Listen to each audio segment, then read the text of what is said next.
السلام علیکم ورحمۃ اللہ وبرکاتہ نحمده ونصلی علی رسولہ الکریم اما بعد۔ آج کا سبق سن لیجئے۔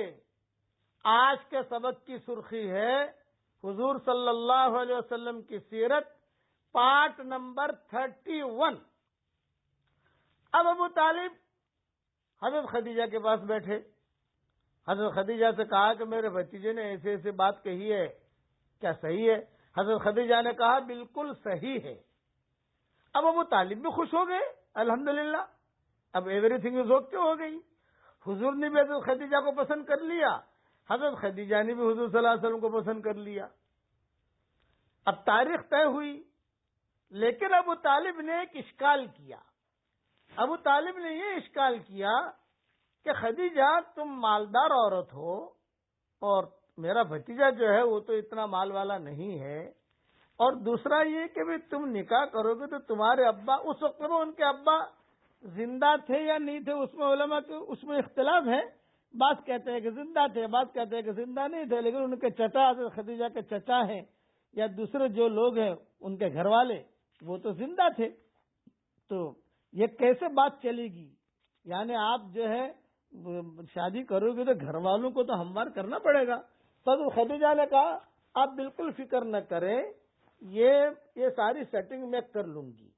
اگر آپ لوگ تیار ہیں میرا نکاح محمد کے ساتھ کرنے کے لیے تو باقی آگے کی ساری ترتیب، کھانا کرنا، لوگوں کو بلانا، اور پھر میری رضامندی کی بات، میرے رشتہ دار آڑے نہ آوے۔ یہ ہوتا ہے رشتہ دار کبھی کبھی آڑے آتے ہیں نا، نہیں نہیں نہیں تو مالدار ہے، یہ تو غریب ہے، نہیں ایسا نہیں ہوگا، تیری عمر میں اس کی عمر میں فرق ہے، ابھی یہ تو ینگ لڑکا ہے، تو جو ہے اتنی بوڑھی ہو گئی ہے، وغیرہ وغیرہ۔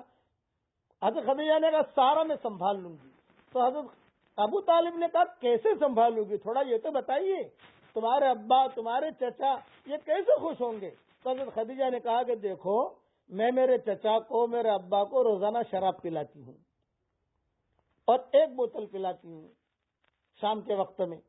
جب میرا کوئی خاص کام ہوتا ہے تو میں اس وقت میں 2 بوتلیں پلا دیتی ہوں، بس 2 بوتلیں پلا دیتی ہوں۔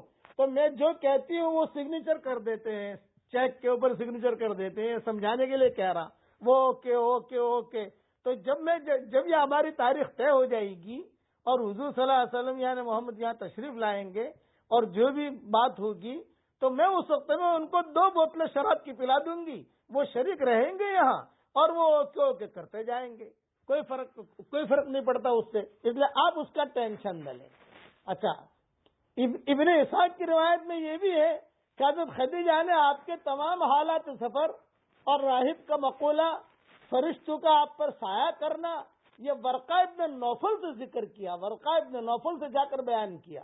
ورقہ نے کہا خدیجہ اگر یہ واقعہ سچے ہیں تو پھر یقیناً محمد اس امت کے نبی ہیں، اور میں خوب جانتا ہوں کہ امت میں ایک نبی ہونے والے ہیں جن کا ہم کو انتظار ہے اور ان کا زمانہ قریب آ گیا ہے۔ تو ان واقعات کو سن کر حضرت خدیجہ کے دل میں آپ سے نکاح کا شوق خود پیدا ہوا۔ چنانچہ سفر شام سے واپسی کے بعد، یہ دھیان سے سننا، دھیان سے سنیو، شام کے سفر سے جب واپس ہوئے تو خدیجہ اپنے اپنے اعتبار سے لوگوں سے پوچھتی رہی، اپنے اعتبار سے استخارہ کرتی رہی، اور پھر شام کے سفر سے واپسی کے بعد تقریباً 2 مہینہ اور 25 روز کے بعد خود حضرت خدیجہ نے آپ سے نکاح کا پیغام دیا، اور آپ صلی اللہ علیہ وسلم نے اپنے چچا کے مشورے سے اس کو قبول فرمایا۔ بس یہ کہ آپ کے سفر سے واپسی کے بعد گویا کہ 2 مہینہ 25 دن تک خدیجہ استخارہ کرتی رہی، سوچتی رہی، بڑے بڑے راہب جو تھے ان سے پوچھتی رہی، رشتہ داروں کے بعد جاتی رہی اور لوگوں کو جا کر بتاتی رہی وہ لڑکا ہے کیسا ہے۔ کسی کے سامنے اظہار نہیں کیا کہ میرا نکاح کا ارادہ ہے، لیکن آپ کے سفر کے 2 مہینہ اور 25 روز بعد خود حضرت خدیجہ نے پھر جو ہے نکاح کا پیغام دیا، اور اپنے چچا کے اور حضور صلی اللہ علیہ وسلم نے اپنے چچا کے مشورے سے اس کو قبول فرمایا۔ بلکہ خدیجہ نے کچھ سفارشی بھی تیار کی ہے، بعض کتابوں میں بھی لکھا ہے کہ کبھی حضور منع کر دیں، رشتہ دار منع کر دیں تو تم ذرا سپورٹ کر لینا تاکہ میرا نکاح ان کے ساتھ ہو جائے۔ بس آگے بقیہ تفصیل انشاءاللہ کل پوری کروں گا. اللہ تعالی ہم کو حضور صلی اللہ علیہ وسلم کی سنتوں پر چلنے کی عمل کرنے کی توفیق عطا فرمائے. پڑھ لیجئے میرے ساتھ. یا رب صلی وسلم دائما ابدا علی حبیبک خیر الخلق کلہم. بقیہ تفصیل